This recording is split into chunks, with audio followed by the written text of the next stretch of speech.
At least ধরেন 3,000 customer তো already আছে, বা 4,000 বা 5,000 লোক সিঙ্গেল টাইম হলেও কিনছে। এর মধ্যে আপনারা আগে সবার আগে বাই করেন যে এর মধ্যে 4 বার কে কিনছে, এর মধ্যে 3 বার কে কিনছে, এর মধ্যে 2 বার কে কিনছে, কাস্টমার প্রোফাইলিং করেন। 4 বার যে কিনছে আপনার দেখবেন যে মাত্র 100 জন।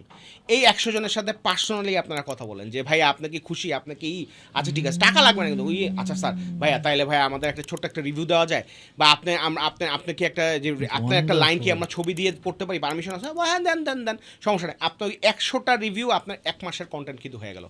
হ্যাঁ 3 হয়ে গেল, মানে 3 মাসের কন্টেন্ট হয়ে গেল আপনার, যে আপনি দিলেন এবং এন্ডোর্সমেন্টগুলো আসলো, সাইটের মধ্যে আপনি নিচে এই রিভিউগুলো দিলেন। আচ্ছা তারপর মানুষ ওইখান থেকে আরেকটা রিপেল এফেক্ট হলো। তারপর যারা একবার কিনছে তারা আরেকবার করার জন্য একটা ছোট্ট ডিসকাউন্ট দেন, হ্যাঁ, বা একটু বড় ডিসকাউন্ট দেন, 30% ডিসকাউন্ট ক্লোজ লুপে দেন, সবাই যাতে না জানে, সবার কাছে লস করার দরকার নেই। SMS পাঠান ইনবক্সে, ইমেল পাঠান ইনবক্সে, লুকিয়ে লুকিয়ে দেন। মানে এটা হ্যাক করতেই হবে তারে। আপনি স্পেশাল, সে যদি মনে করে যে আমরা ইজ্জত দিচ্ছে 30% ডিসকাউন্ট আর কাউরে দেয় নাই, তাইলে সাথে সাথে করো আয়তে শালা কিনি।